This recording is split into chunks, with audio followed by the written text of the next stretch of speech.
Vientos fríos la rodeaban mientras ella y Kinder caminaban por las forjas de llamas naranjas brillantes y grises e inquietantes. Kinder podría haber sido un dragón de relámpago, pero seguía siendo una bestia más que lo suficientemente resistente como para moverse por el laberinto de fuegos descaradamente expuesto sin inmutarse, no hecha para criaturas con piel. Los hornos de piedra eran tan enormes como sofocantes que resultaba solo caminar alrededor.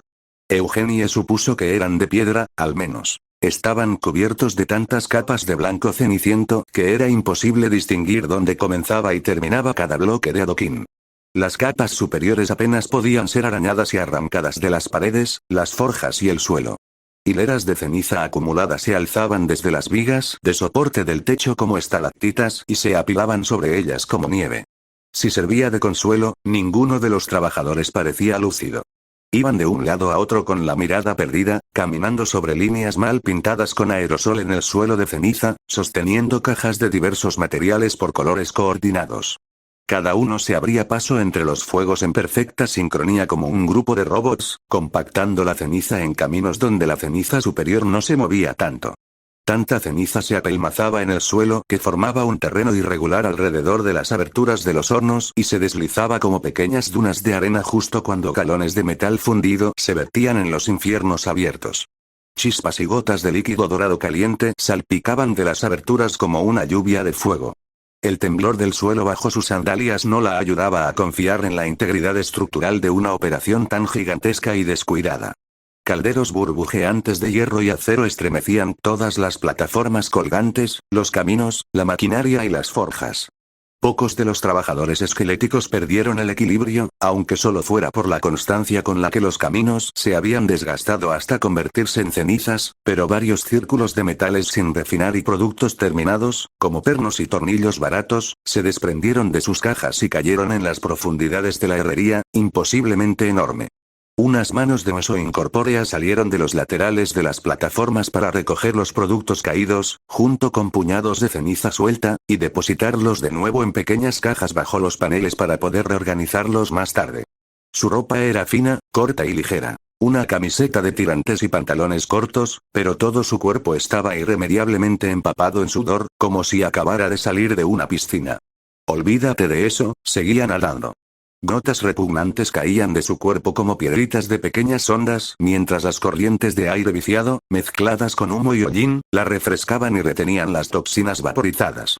Kinder batía sus alas sobre las filas de esqueletos como si nada, mientras Eugenie se tensaba, se secaba las manos en los pantalones cortos sin éxito y se animaba a esperar a que los trabajadores le dieran una oportunidad.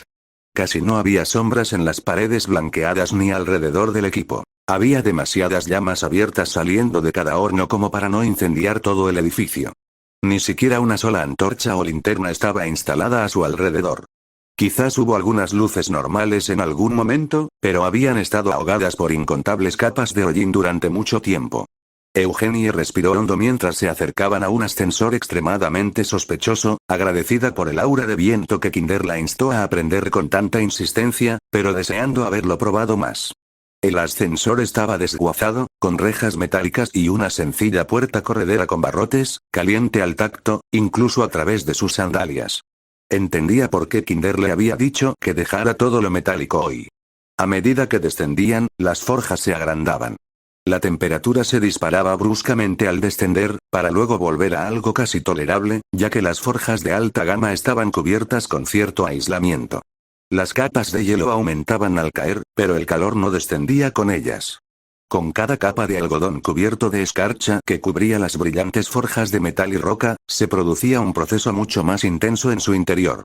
Cristales de fuego expansivos crecían a través y entre los huecos de las piedras de las forjas en lugar de cemento, justo debajo de las gemas de agua y hielo que cubrían las láminas de aislamiento, ejerciendo una gran presión sobre las cubiertas y vibrando con potencia a medida que las bombas infundidas con diamantes de aire canalizaban un flujo constante de aire cada vez más puro en lugar de fuelles a medida que se adentraban.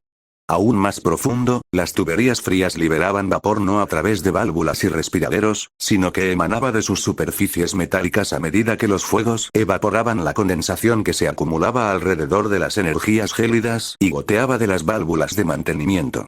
Los medios de construcción también se volvieron más extraños. Las paredes estaban decoradas con ornamentadas marcas rojas hechas con mezclas de rojo y negro.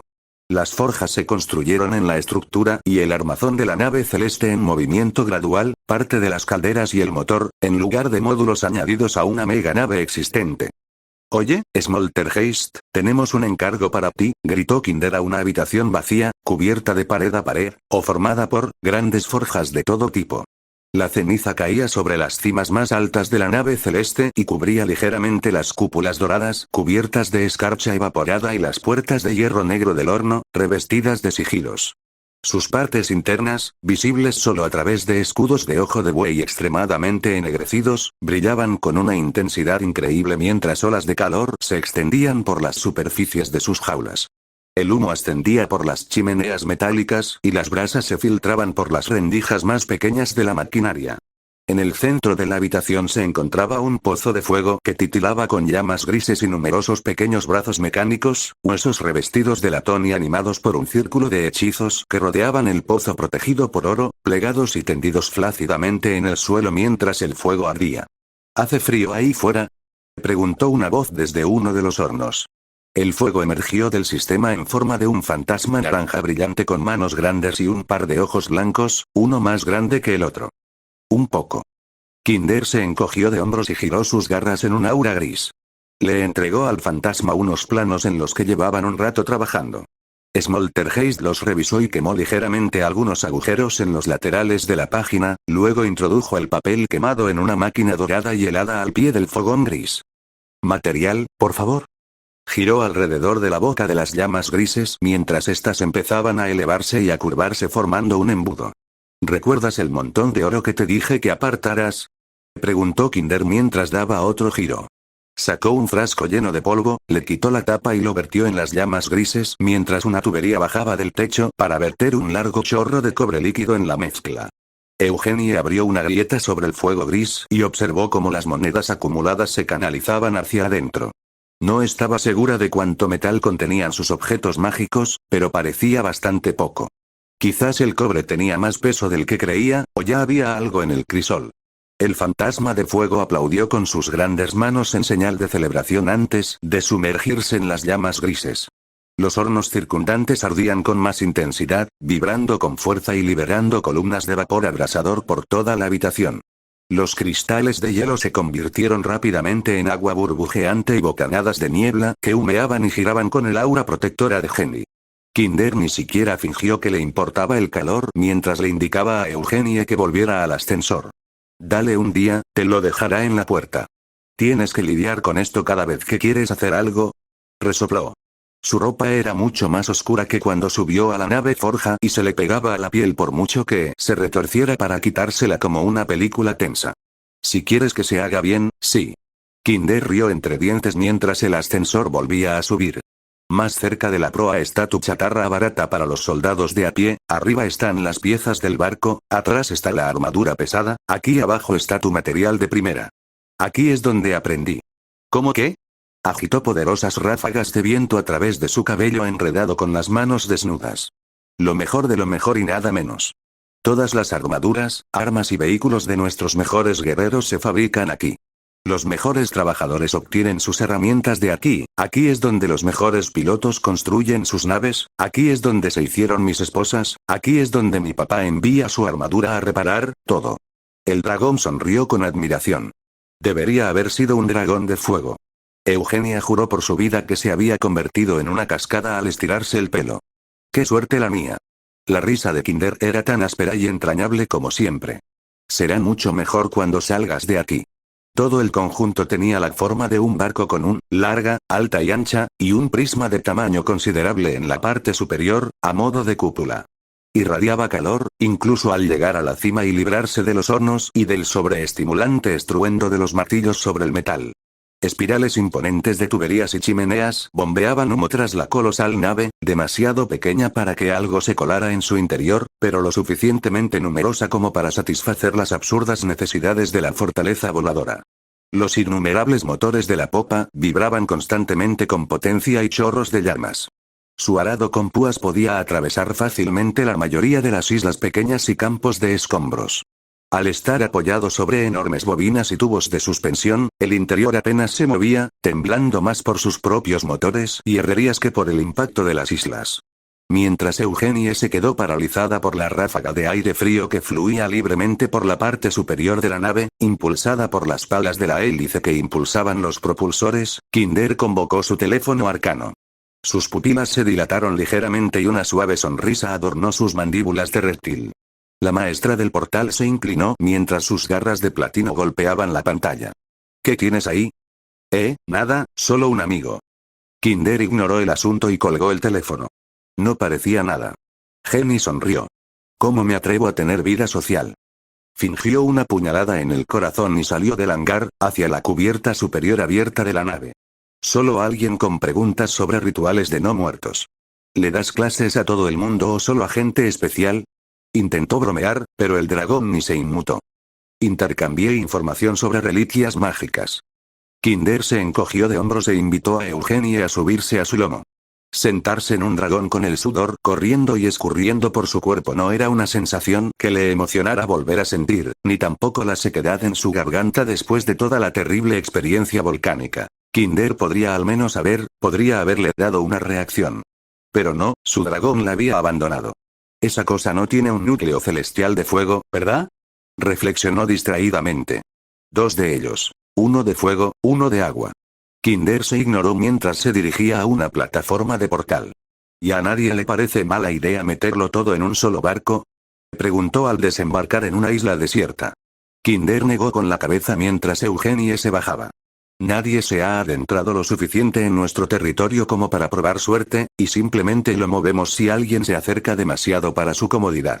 La base blanca de la plataforma brillaba y zumbaba mientras los dedos de Eugenie recorrían el revestimiento de piedra, encendiendo los símbolos de sus bordes y expandiendo el alcance de la grieta mucho más allá de su alcance normal. Ella y Kinder cruzaron las criptas cadavéricas en un destello de luz cian y densas nubes grises de tormenta. La electricidad estática se les pegaba al pelo y a los cuernos mientras reaparecían al pie de las numerosas grúas gigantes y los trabajadores no muertos que se peleaban antes de dirigirse a las partes más profundas del desguace, lejos de miradas indiscretas y hacia su descubrimiento.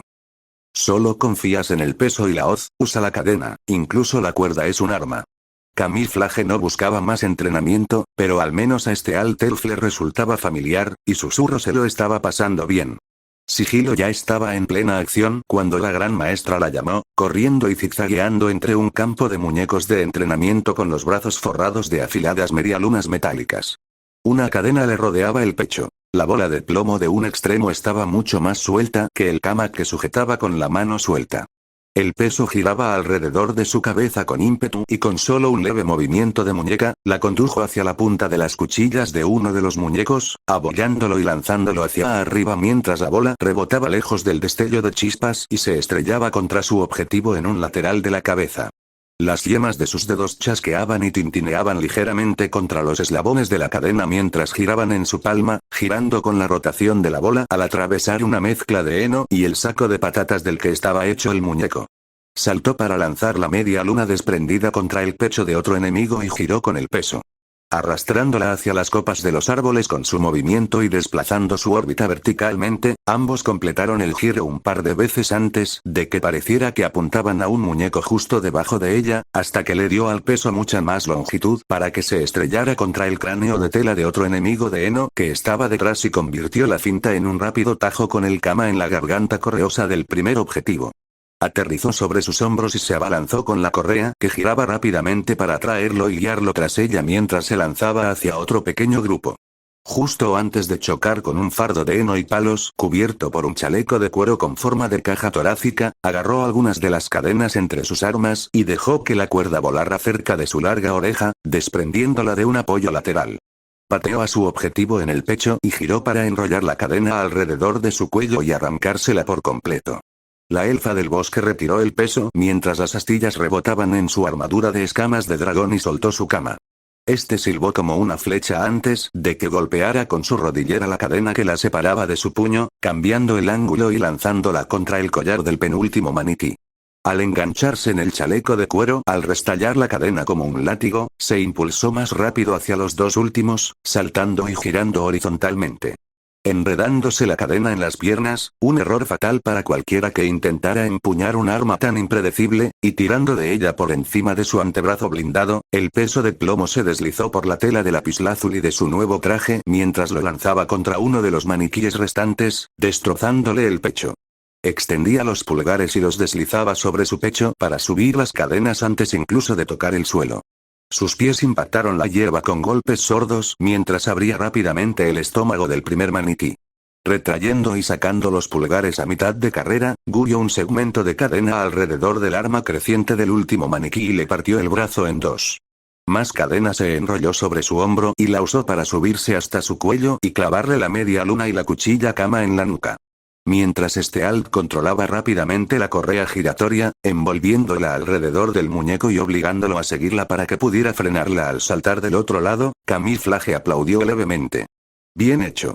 La Skylander jadeó a través de su nueva bufanda y ajustó el cama y el peso en su cinturón, encajando los eslabones de la cadena sobre los colmillos iridiscentes y perlados de sus espadas favoritas, e hizo una reverencia.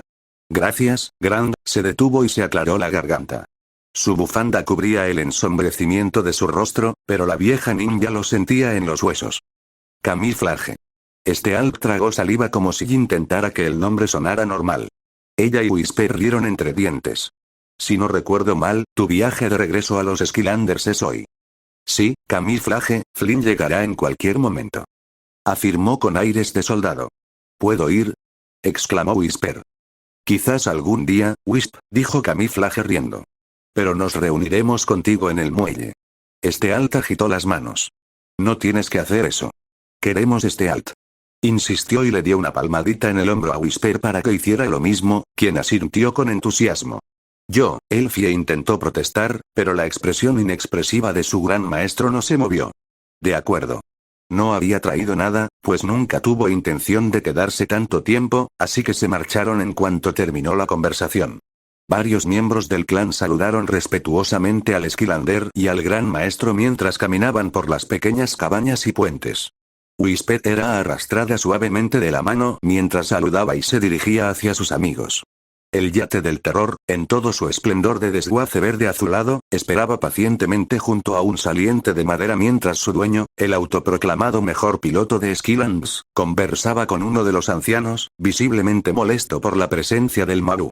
Junto a ellos, al pie de la nave celeste, se encontraba un hombre familiar. No un elfo del bosque ni un Maru, sino un caballero arbóreo mítico.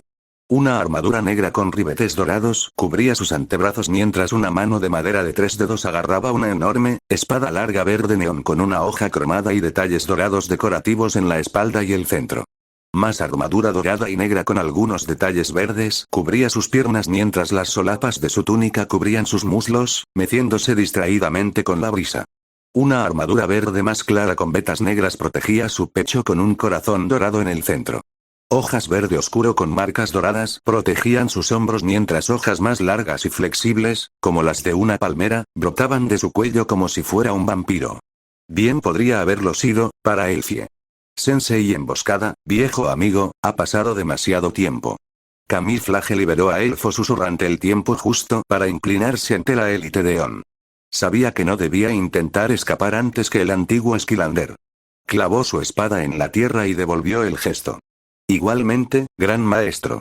Las 3 puntas de madera que sostenía su rostro retenían las brillantes hojas de palmera verde que le crecían en la cabeza. Ninguno de sus brillantes ojos dorados parpadeó siquiera al ver a los elfos del bosque. La elfa sigilosa, por su parte, sintió que el corazón se le helaba en el pecho como si estuviera petrificado. Su arco no era tan fluido como antes de Camuflaje. Sensei, no esperaba que te unieras a nosotros. Él asintió. Yo tampoco, pero me informaron que el núcleo de luz podría estar en peligro. Regresaré con el maestro Eon contigo.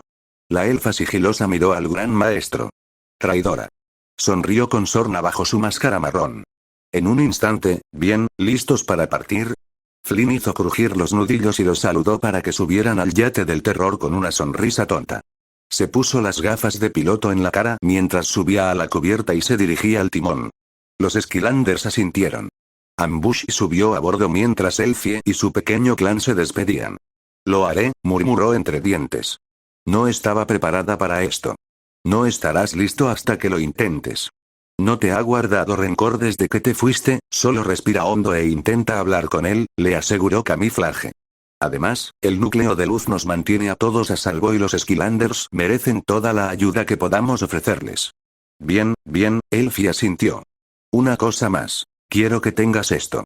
Camuflaje sacó una pequeña espada curva, un ninjato ornamental. Su vaina era negra lisa, con la punta y la base doradas, intencionadamente deslustradas y sin brillo, al igual que la empuñadura de tela negra y la guarda con una vaga forma de flor. La hoja estaba decorada con grabados plateados en forma de enredadera cubierta de hojas que serpenteaban a lo largo. Todos nuestros ninjas reciben uno de estos cuando crecen, pero tú eras muy joven cuando fuiste a los Skylanders. Quería asegurarme de que tuvieras el tuyo antes de que volvieras a casa. Hogar, gracias, Camuflaje. La elfa sigilosa tomó la espada e hizo una reverencia. Se sujetó con precisión a la parte trasera de su cinturón, justo detrás de las dagas dobles de colmillo de dragón, sujetas a la cadera sin costuras, sin funda ni clip. Era fácil agarrar rápidamente una daga o la hoja cuando la situación requería una puñalada o un corte, lo que el atacante menos se esperara. Y aún podía sujetarse una funda de espada larga modificada a la columna, si alguna vez le cogía el truco. Había visto que las fundas con fijación trasera funcionaban. Solo necesitaban una abertura lateral y un pequeño panel para poder golpear la abrazadera y deslizar la hoja. Volveré en cuanto pueda, insistió. Averiguaremos qué pasa con el bosque. Lo sé, Alt. Camuflaje asintió y sonrió a través de su pañuelo. ¿Qué dices, susurro? La pequeña aprendiz soltó la mano de su gran maestra y rodeó la cintura de Elfie con sus brazos. Los dedos de susurro apenas se unían sobre su espalda. Un placer conocerte. No le devolvió el abrazo. Los brazos de Alt colgaban rígidos sobre su cabeza y sus ojos blancos se movían rápidamente entre Camuflaje y el cabello morado de Whisper en busca de ninguna dirección. Solo recibió una risa frustrante e inútil. Tuvo que conformarse con una palmadita incómoda en la cabeza que prácticamente les gritó a los clanes ninja que la Skylander de la vida no tenía ni idea de qué hacía con una niña enérgica del mismo elemento y casi idéntico origen. Susurro no se fue al alejarse, para gran consternación de su mayor. En cambio, sonrió y se levantó el labio superior. Amigos con espacio entre dientes. Como si fuera un secreto sagrado. Alt parpadeó un par de veces, mirando de nuevo a Camuflaje en vano antes de enseñar también los dientes. Los de Whisper estaban un poco más torcidos que los suyos, visiblemente resultado de las travesuras que ella y sus amigas habían hecho, pero seguían siendo compañeras de dientes separados, aparentemente, por alguna razón, a la pequeña ninja le agradó. Sus ojos brillaron como llamas incandescentes que renovaban su bosque corrompido, significativamente más brillantes que los de Alt Elf. De hecho, todos, los miembros del clan tenían ojos blancos mucho más brillantes que los de Alt. Los únicos con ojos más oscuros eran los Drow y los elfos no muertos, aunque X parecía mucho más vivaz que ella. No era nada, solo una pequeña diferencia entre ella y el resto de su especie, una mutación que sumaba tanto como restaba. No significaba nada, no significa nada. Camuflaje la abrazó, vendando sus hombros suave y rápidamente antes de desearle suerte y un buen viaje. Como no era una anciana ni una maestra, y mucho menos la gran maestra o una sensei, hizo una reverencia respetuosa a la tribu en general con el puño apretado firmemente contra la palma de la mano, murmurando en silencio un deseo inaudito de prosperidad y seguridad para todos. El cántico sin voz se sintió antinatural y extraño saliendo de su corazón después de tantos años. Puede que fuera una niña la última vez que repitió el cántico, y puede que su gente no haya podido ver las palabras que brotaban de su corazón después de tanto tiempo, pero una parte de ella sintió que la reconocían como la chica que enviaron a la academia. Aquellos recién ungidos como adultos recibieron sus armas y espadas predilectas, a quienes, siendo demasiado jóvenes, no recordaban en aquel entonces. Los niños que se unieron a sus clanes tras su partida vieron que había sido una de ellos antes de cumplir su deseo de Skylanders y unirse a su antiguo sensei y al mayor piloto de Maru. La vela en forma de media luna del yate del terror se agitaba de un lado a otro mientras su capitán probaba los controles y paseaba por los bordes de la nave, algo que ella conocía vagamente por los rumores que se transmitían al ser piloto de los Skylanders y que sus anteriores ayudantes no habían añadido a sus comprobaciones previas al vuelo. Ambush estaba justo en la parte delantera del barco, despidiéndose con un solo movimiento de los clanes mientras se despedía alegremente de ellos. En el centro de los desiguales paneles metálicos grises, rojos y verde azulado. La nave ronroneó al encenderse el motor, un sonido que Spiro y Eruptor adoraban desmesuradamente, y las hélices de abajo empezaron a girar y los remos junto a la torreta frontal orbeada y el extraño balcón de madera integrado en las numerosas láminas de acero soldadas empezaron a agitar los cálidos vientos. Partieron de nuevo, observando cómo se desvanecía el rostro de su isla, su bosque, la copa misma de su árbol en la lejanía. Pero esta vez volvería, averiguaría qué estaba pasando con su bosque y por fin lo visitaría de nuevo. Mientras tanto, aprovechó la meditación de su antiguo sensei en la proa de la nave y desenvainó su nueva espada con un rápido tajo. Cortó el aire con suavidad en un instante, aunque no con la misma eficacia que sus dagas. Un poco más ceremonial que de combate. Puede que no fuera tan efectiva como el don de Spiro, pero un arma es un arma, y conociendo al gran maestro, mejorar la espada a la altura de un esquilandet era un derecho de cualquier ninja. Cortó, apuñaló y giró hasta que la espada fue lo más cómoda posible de sostener y conoció el peso, la resistencia y la longitud como el dorso de sus viejos guantes. Otra roca impactó contra la pared del fondo, justo más allá de su diana de tiro con arco blanca y roja. Cada piedra que lanzaba hacia el círculo parecía desviarse aún más del objetivo. Sin embargo, George había creado una hermosa colección de cráteres alrededor de la diana. Las paredes formaban un anillo a su alrededor y el suelo, cubierto de las piedras agrietadas de sus intentos anteriores, tenía pequeñas trincheras y pozos de tirador excavados en la arena. La parte superior de la caverna de piedra clara del gimnasio de la tierra se estremeció y dejó caer polvo sobre su cabeza y la del equipo mientras estrellaba furiosamente la tubería contra el suelo. Temblores recorrieron la arena compacta e hicieron temblar las armas de entrenamiento a lo largo de las paredes en sus soportes. Roger Brawl, con la cabeza apoyada en el brazo y dormitando, despertó de golpe mientras X perdía y recuperaba su lugar en su libro por enésima vez en la última media hora. Necesito un descanso. George resopló y se apoyó en el garrote metálico, frotándose los ojos hinchados. Roger Brawl bostezó y estiró los brazos por encima de la cabeza. No, estuviste muy cerca. La miró de reojo hasta que finalmente ella fijó su mirada en el objetivo. Oh. X cerró el libro de golpe, sobresaltando a Foot Fit y a Skull. Todos necesitamos un buen descanso. Su rostro pálido y enfermizo se desplomó y frunció el ceño. Estamos en medio de un descanso. La alcachofa agitó su cañón de mano, disparando accidentalmente un tomate explosivo al techo. Fragmentos de escombros y más grava cayeron directamente sobre la cabeza de George. Últimamente se habían acostumbrado a pegarse a su piel y cabello, pero eran fáciles de quitar. Cada trozo, desde el grano de arena más pequeño adherido a la punta de un mechón de cabello hasta la astilla de piedra afilada que se le pegaba a su antebrazo, cayó al suelo de inmediato, mientras él deseaba que no fueran bienvenidos. Levantó su pipa y se la echó al hombro con un profundo suspiro, sin saber cuánto le ayudaría otro descanso. Había mucho hacer y no le quedaba tiempo para hacerlo. Para George, había sido exactamente el mismo sueño. Sus padres y María estaban detrás de un portal que se derrumbaba.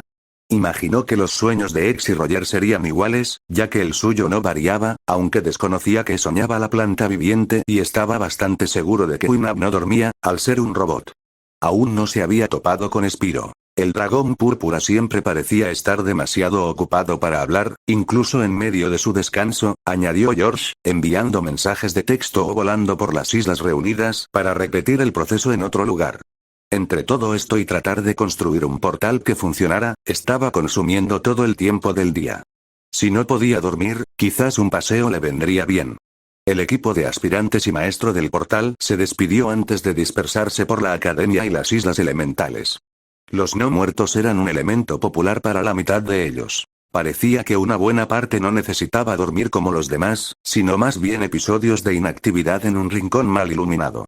Supuso que el elemento tecnología sería igual, pero resultó estar dividido de forma bastante equitativa entre los robots con conciencia y los técnicos de combate. El resto del espacio parecía relativamente desolado. Nadie nadaba ni volaba por las secciones de agua y aire, los motores de tecnología y fuego eran relativamente fríos, vida y tierra carecían del canto de los pájaros y el rumor de pasos pesados, y las mareas espectrales de magia se movían de forma errática e inestable, pero lenta. Se produjeron algunas pequeñas discusiones entre los pocos iniciados que caminaban por los senderos de piedra pulida y las barandillas revestidas de cristal. Flashwing se quejaba constantemente de no poder dormir bien y de que a sus compañeros ni siquiera les importaba. Lo que parecía un muñeco vudú flotante estaba prácticamente dormido mientras flotaba hacia la torre de On. Todos estaban un poco irritables, salvo los menos expresivos, como los personajes ninja y el tirador de marea, o los que nunca se detenían a mostrarse irritables, como Spyro y Eruptor. Aunque este último ya parecía dispuesto a pulverizar a cualquiera que se cruzara en su camino. Esto no podía ser natural, no había ninguna situación en la que esto pudiera serlo. Un grupo de bomberos, policías, militares y cazarrecompensas de élite y sus aprendices no tuvieron pesadillas repetidas cada noche durante casi toda la semana. Subió la absurda cantidad de escaleras y llegó a las enormes puertas de madera con un resoplido, ansioso por teletransportarse lo suficiente como para entrar directamente en la torre.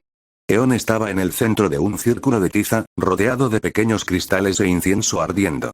Tenía los ojos cerrados y estaba sentado sobre la nada, flotando justo encima del suelo de adoquines, mientras su túnica ondeaba y su barba se mecía con una brisa inexistente. Parecía estar meditando bajo el agua. La gema de su yelmo brillaba con magia como una tenue luz nocturna mientras tarareaba y calmaba su respiración. Un ojo se entreabrió por un instante y el maestro del portal se irguió. Su bastón surgió de la nada y centelleó con magia, disipando un aura brillante alrededor del círculo de tiza. George, no te esperaba, saludó con una reverencia. No va a explotar nada desde que interrumpí, ¿verdad? Preguntó George, frotándose un ojo. Eon se limitó a reírse entre dientes, con mucha más energía que los aspirantes con los que había pasado el día. No realizaría un ritual así en la academia. Supongo que vienes por la serie de terrores nocturnos, ¿no? George parpadeó antes de alcanzarlo. Sí, ¿cómo? Te aseguro que conozco bien el problema. Eon lo ignoró con un gesto. Normalmente, Blackout me estaría ayudando con esto, pero él y el tramposo Enigma colaboran entre soñar con las fuentes elementales y buscarlas. Me pusieron a hacer esto en su lugar. Esa figura con forma de muñeco vudú apareció desde el balcón. George saltó del balcón mientras ella se reía a carcajadas. Su cabeza se sacudía con cada risa, apenas unida a su cuello por unos hilos negros firmemente atados. Parecía que no podía decidirse entre llevar pijama o ropa de verdad. El escudo no lo sabía, de todos modos. Su cuerpo de retazo se asomaba ligeramente por los agujeros de su camisa amarillo pastel con lunares blancos. Parecía un par de tonos de azul ligeramente diferentes cosidos en un cilindro, no un cuerpo real, apropiado y proporcionado. Los brazos habían sido mucho más trabajados, aunque faltaba la mano derecha. Parecían humanoides y tenían costuras con puntos negros visibles en las articulaciones, visibles a través de los desgarros en el extremo de la manga derecha, y la manga izquierda estaba rasgada a la altura del codo. Sus pantalones estaban comparativamente intactos y sus pies estaban cosidos en un par de zapatillas rosa claro. La mano restante estaba tan vagamente unida a su muñeca, muy densamente rellena de algodón, como su cabeza. Parecía más una tonelada de bolas de algodón metidas en los cilindros que relleno de ósito de peluche, demasiado apretado antes de ser empujado dentro del cuerpo. La cabeza de gran tamaño parecía la única parte que no estaba empaquetada, aunque eso se debía a la falta de una costura en cualquier parte, a menos que contaras las cuerdas del cuello. Alguien está nerviosa, dijo con una sonrisa irónica. Sus dientes eran de un blanco perlado y llevaba brackets. Sus brillantes ojos blancos se parecían a los de Barbella y su cabello azul oscuro era largo y enredado como el de la chica del aro, con un lazo rosa en la parte superior. Juró una y otra vez que algo, una araña, trepaba por su columna vertebral y sobre su hombro. La muñeca flotante siseó como si le hubieran dado un puñetazo en el ojo mientras él gritaba y apartaba de un manotazo una mano incorpórea como si fuera un ciempiés gigante. Una de las cuerdas negras intentó enredarse en sus dedos al caer al suelo, aterrizando en el dorso de la mano. En el centro de la palma había un ojo verde, inyectado en sangre, que lo miraba como si hubiera traicionado su confianza y hubiera matado a toda su familia. Los hilos se enroscaron debajo y voltearon el apéndice, que se escabulló hacia la muñeca vudú que reía a carcajadas y levitó hasta su muñeca desprendida al chocar con un aura como una ráfaga alrededor de sus pies, que pataleaban ligeramente y colgaban flácidos. Ella sujetó vagamente la mano en su lugar para que las cuerdas se clavaran solas en los agujeros de su antebrazo y sujetaran la extremidad en su lugar bajo las miradas de desaprobación de ambos maestros del portal. Me preguntaba dónde lo dejé. Fingió inocencia con una sonrisa maliciosa. Como decía, resopló Eon. Como mi asistente habitual en los reinos de los sueños y las pesadillas está ocupado, he recurrido a Atrapasueños para que me ayude a descubrir el origen de esta epidemia mientras Hugo y Cal investigan áreas elementales inusualmente poderosas. Entonces, no tenía sentido que estuviera aquí. Suspiró George. No del todo. Eon creó un portal sobre su mano. Un destello de luz cian apareció bajo un frasco a lo lejos y lo dejó caer en sus manos. Solo reconoció en la mezcla unos tallos de lavanda. El resto era un manojo de hierbas molidas flotando en una solución de aceites azulados y un trozo de papel empapado, cubierto de símbolos de tinta. Intenta dormir con esto junto a tu cama. Si no te protege de la fuente de las pesadillas, puede que te permita vislumbrarla. Se cernía sobre George en una neblina cian. Atrapasueños lo siguió y se enroscó alrededor del maestro del portal, más pequeño. Raro, comentó con indiferencia y fingido interés. No creía que te gustaran las cosas esotéricas antiguas. Puede que prefiera materiales con más capacidades mágicas incorporadas, pero admito que las costumbres de las brujas más antiguas podrían adaptarse a mi falta de comprensión sobre este tema. Eon asintió. ¿Y lo tenías por ahí tirado? Arqueó una ceja. Se supone que debe reposar unos días. Eon lo ignoró y se dirigió a su escritorio. Al ver que su ritual de adivinación se interrumpía, comenzó a revisar un pequeño montón de papeles. Aprendí el truco mediante una comunión con alguien más allá de Skillands. Era muy talentoso en estos asuntos y daba instrucciones muy detalladas. Eon tarareó. ¿Se llamaba Masa? Creo que era. George parpadeó y negó con la cabeza. Puedes pedirle ayuda a alguien de otra dimensión, pero no sabes a dónde debo ir ni qué ha entrado en la academia. Comunicarse con otro mago es muy diferente a crear un puente entre realidades, o habría podido enviarte a casa. Dicho esto, creo que te alegrará saber que eres el otro proyecto de Blackout y Enigma. Eon intentó consolarlo. Tomaron prestada tu vieja sudadera como ancla. Intentan crear un mapa desde Skillands hasta tu casa. Enigma ha informado que su progreso ha sido irregular, pero es mejor que nada. Se animó un poco. Eon no era el único que buscaba. ¿Podrían colar un mensaje? En fin, no importaba, lo único que importaba era que alguien llegaba a alguna parte. Diles que les di las gracias. Por supuesto. Eon sonrió cálidamente. Como un reloj, justo cuando todo parecía normal y tranquilo, Hugo entró corriendo por las puertas con un archivador color crema lleno de papeles. Maestro Eon. Ha habido un cuarto ataque. Arrojó la pila de cartas sobre el escritorio del maestro del portal. El rostro de Eon se endureció al abrir el expediente y acariciarse la barba, su expresión se enfrió a medida que leía. George y Atrapasueños se miraron en silencio mientras Hugo caminaba al pie de la mesa y tamborileaba con los dedos. Mente enmascarada vive por ahí, ¿verdad? El mago levantó la vista solo para asentir al mago. Yo me encargaré de doble problema y quemadura solar. Suspiró y se tapó la nariz. ¿Cuarto ataque? George levantó la mano como si estuviera en clase. Sonic Boom y Chop Chop estaban lo suficientemente cerca del lugar de un segundo ataque como para responder cuando se produjeron incendios, pero no han descubierto rastro alguno de los perpetradores, y se detectaron dos incidentes más con características similares en Skillands. Explicó Eon sin levantar la vista de la pila de papeles. ¿Y si echo un vistazo? Quizás había un portal allí. George dio un paso adelante. Rotundamente no. El mago lo derribó casi al instante, logrando que Atrapasueños hiciera una mueca y saliera lentamente de la torre sin que nadie la viera. Pero yo, se puso de pie. No tienes ningún entrenamiento, tienes poca experiencia con Skillands, su magia y tus propias habilidades. Hace poco que creaste tus primeros portales con éxito, y apenas tienes armadura ni capacidad de evasión. Me enfrenté a ese fenómeno de caos. George se cruzó de brazos. Eon le devolvió el gesto. Para el tercio medio de un combate 1 contra 2 con uno de los aspirantes más destacados que la academia ha producido, sí, pero no para una misión extensa con otros dos Skillanders haciendo malabarismos con un número indeterminado de amenazas y con fama de no dejar supervivientes. No lo trataste así antes de la graduación, criticó. Mis preocupaciones sobre Spiro provenían de su actitud hacia convertirse en Skillander, no de sus habilidades, se defendió Eon. Para ser justos, señor, Hugo echó un vistazo por encima de la mesa. No los han encontrado en ninguno de los otros sitios, así que no hay razón para pensar que George esté en peligro esta vez. Y doble problema tiene mucha experiencia, y Sunburn ya era un demonio mucho antes de unirse a la academia. Eon reflexionó a regañadientes sobre el caso de Hugo y volvió a sentarse. Muy bien, puedes unirte a ellos, pero no intentes escalar nada ni acercarte a los restos. Golpeó con su bastón el suelo de adoquines con un golpe sordo que resonó más allá de lo que la madera y la piedra deberían haber permitido. Dos destellos de abrasadoras llamas rojas y anaranjadas y una columna de fuerza violeta y rosa se estrellaron contra la oficina del anciano. Algo entre un fénix y un grifo, con brillantes plumas rojas y un vientre azul intenso, se alzaba a un lado de George, y al otro, una pequeña figura azul con una máscara tiki tan grande como su cuerpo. Sus ojos, de un amarillo llameante y un verde brillante, miraban al niño por encima de las plumas en la parte posterior de la máscara y alrededor de la cresta amarilla y puntiaguda en la cabeza del ave de cuatro patas. La túnica de paja del hombre tiki y las garras del pájaro de fuego arañaron las piedras al girarse para encarar a su maestro del portal.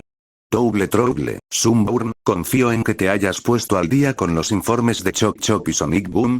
Eon usó su bastón como bastón mientras doblaba la esquina de su escritorio y empujaba su silla con un gesto mágico. Ambos Skylanders asintieron afirmativamente. Guiarás y protegerás a George camino a otro sitio. Hará todo lo posible por encontrar grietas o puntos de teletransporte, pero puede que necesite tu experiencia mágica. Se concentró en el tiki viviente antes de despedirlos. Mientras rayos de brillante luz cian envolvían a los tres y los escalofríos recorrían el cuerpo de George, el nauseabundo hedor a cobre y humo llenó sus fosas nasales.